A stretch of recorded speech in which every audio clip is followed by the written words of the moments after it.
99 Noirs.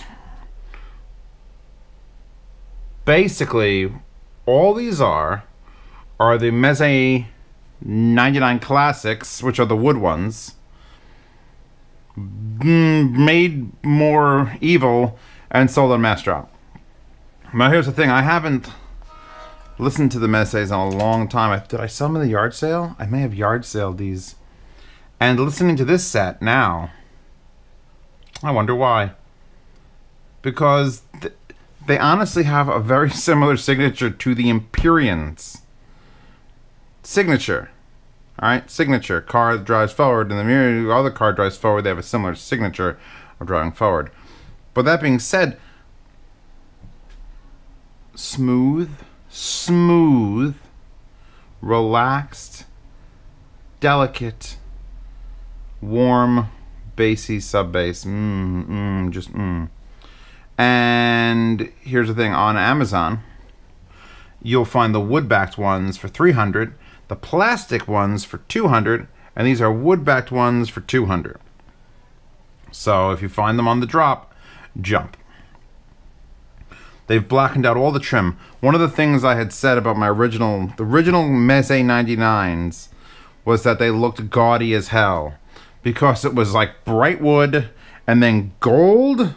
All these pieces in here were gold, and Meze is Romanian, and I was making some fun of that, but I won't anymore because fucking Empyreans. I'm staring longingly into the distance. You can't tell. Let's talk about these instead. So, $200. What do you get? The Meze carrying case, which has the Meze seal. It's a seal now. You get an extra set of pads, exact same pads, nice, no memory foam, not super huge, but like just right. They're just right. Big enough hole for your ear to fit inside. They don't get too sweaty. They're not too stiff. They're very soft. Very soft. Everything about this headphone feels like it's there to calm you down. You've had a rough day at the office. 6 people were laid off. You're not getting your Christmas bonus. Someone broke the window in your car. Stole your 8-year-old iPod. You just need everything to shut the fuck up. 99 Noirs. Alright? You put them on and it's like, it's a pleasant place to be inside of here. They have this, it bothers me a little bit because I'm a little OCD, just a touch OCD. If I unplug the cord, which is a very deep 3.5 millimeter, which means nothing else works but this wire. Of course, it's so deep. And, you know, it's got the same thing that all the Mezes have, where it's not labeled left or right. It's up to you. It's up to you to figure that out. Because it just says, the only thing that indicates a front or back is the 99 Noirs facing a certain way. And then I will go like that, and then I'll make that the right. And it was bothering me because I'm putting on tracks, and the sound stage is like, almost sounds like perfectly in line with my ears because the headphones are completely mirrored front to back. It doesn't matter which way you put them on. All that matters is where the plugs are. Right plug goes to the right side, left plug goes to the left side. And I'm wondering if I turn it around, will it move that sound somewhere? And it won't. It won't. That's how good the imaging is I think something's wrong. They're dark headphones. In other words, you put them on, you get this warmth, this nice low-end warmth. It's not muddy bass. Someone was saying that they got muddy bass. They have an exaggerated low end, but you never really get it to the point where it's like, oh god, that sounds terrible.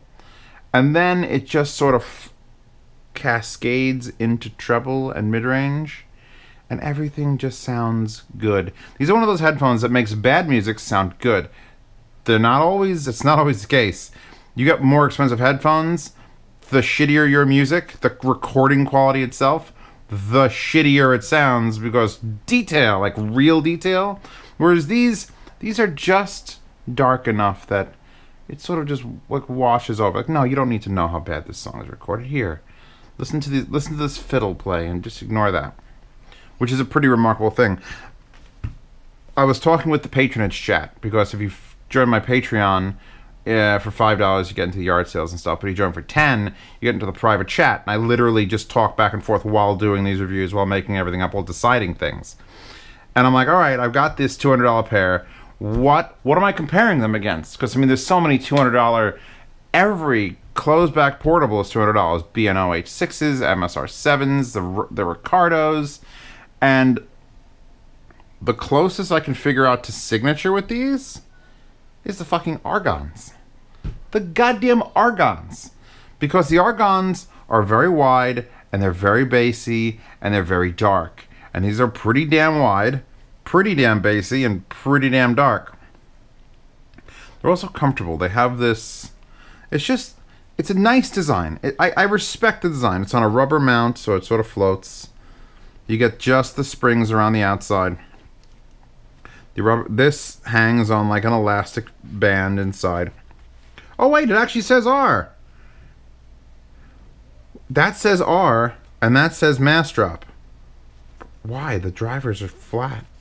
There's no need to do that. It didn't have a direction. Maybe someone was freaking out. Oh, I feel so much better now that I've picked the right orientation. I was going by the 99 Noir. I never actually saw that in there. The light wasn't on. My special review light, the other one, fell down. Please support me on Patreon so I can make my lights not fall down. Also RMAF. Okay. Forget that. Forget the left right. I'm happy. I'm happy I chose correctly.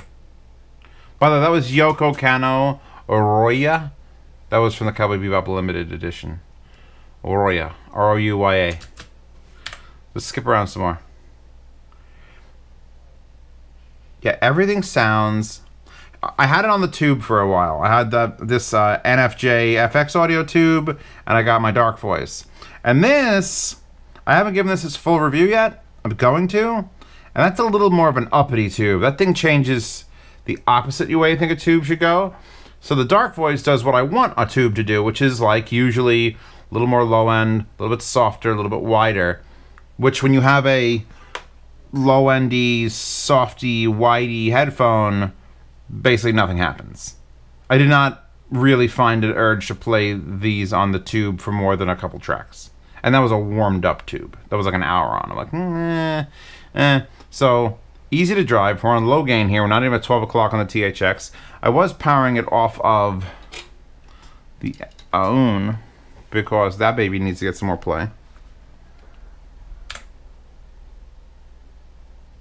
Wow, everything, it's like perfect. Bach is now on. Here. Every song you've ever listened to sounds like this now.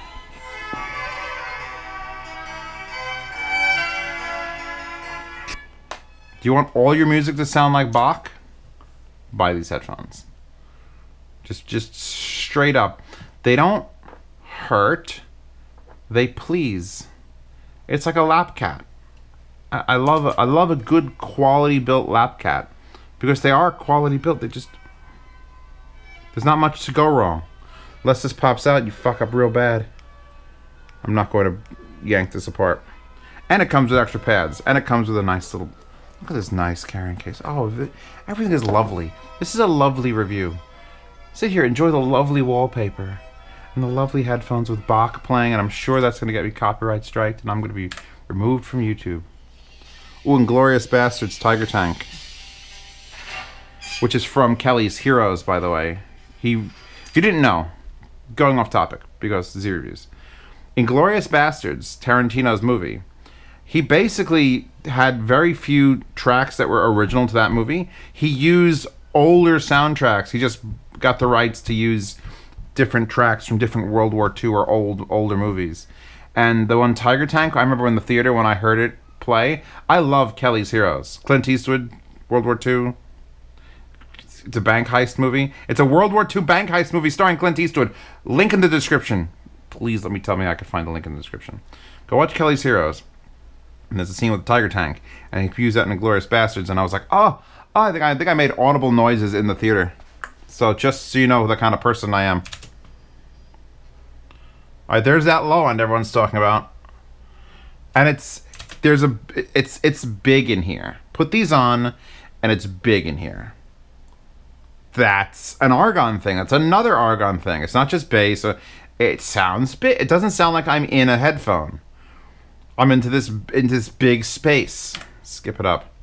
Dead mouse. See ya. Oh yeah. That is that. That bass thumps. The bass thumps. It's certainly, it holds you down against the floor and hits you with a nice wiffle ball bat, but like wrapped in foam. I would. Do I call these a bass can?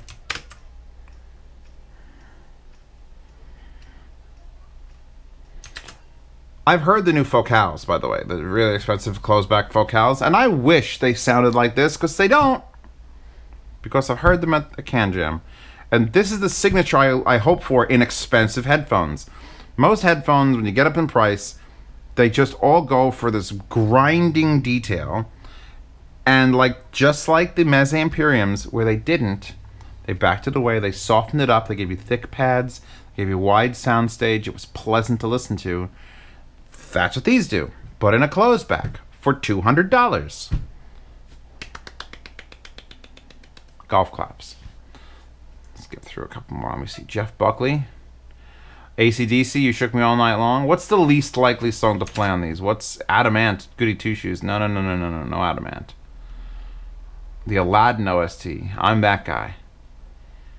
Hello Black. Alt J, Amanchu, Amber Rhubarth. Amber Rhubarth is like, you could sleep. If you could sleep in these will make you sleep in a good way. This is not a negative, by the way. Nothing I'm saying is negative about these. If you think it's negative, you don't understand what I actually like as a person. I like the Sendiivas because they're aggressive. Because every once in a while I want to step away from what I prefer to listen to and be assaulted by sound and detail. And holy shit, I want to go out and I want to build a house with my bare hands. But then when I'm tired from building that house, I want this. I want this sound. Push this in. Sit the fuck back and relax. The tube is here to try to make this sort of sound happen with headphones that are a little more aggressive. Aeolus. Calm the fuck down, Aeolus. The Klipsch HP3s are like a slightly more aggressive version of this. This is just so chill. These are the chillest fucking nice chill headphones that are comfortable and chill. Now the question is, are they any different from the 99 Classics that you can get on Amazon and Prime shipped and have a return policy on? I don't know. They're $100 less. And did I listen to the... I don't remember if I did the plastic back one. I might have. And I don't think I could... I don't remember hearing a difference. That's another thing. I don't remember 100% what the 99 Classics sound like, and I wasn't going to go order a set to compare to this. Although I should. I could always sell it in a yard sale. But that's $300. And I guess I could ask Meze to send me... Whatever. Doesn't matter. Because for $200, you can get these and try them yourself. Nice. Quiet. Quality. I'm going to whisper the rest of this review. My reviews are usually very shouty. And these are not a shouty headphone. These are a sit back and enjoy yourself. You could eat a meal with these. You could eat cheese and drink wine with these headphones. And at no point do you go, oh, they're so boring, or oh, they don't sound quality. They still sound quality. They just do it in a way that, you know, kick fuck back. You have to want this sound. People, I heard some negative reviews, and I'm just like, well, you didn't know what you were buying. That's like someone buying a Jeep and going, this doesn't corner at 80 miles an hour. It's a fucking Jeep. You don't get it and try to do that on the highway. You'll roll over and die. You get these because you want to just fucking calm down. Do you want to calm down? If you find my voice calming, click the link in the description. If the world is stressful for you, this is a good opportunity to calm the fuck down. That wallpaper is in the description. The sound demo link is in the description. I'll link to these and to the original Meze 99s in case you want to skip the wait and get them right on Amazon. Although you're going to be spending $100 and there's still those gaudy fucking options. Shh, calm. Please, Join me again tomorrow when I will release the sound demo to these publicly.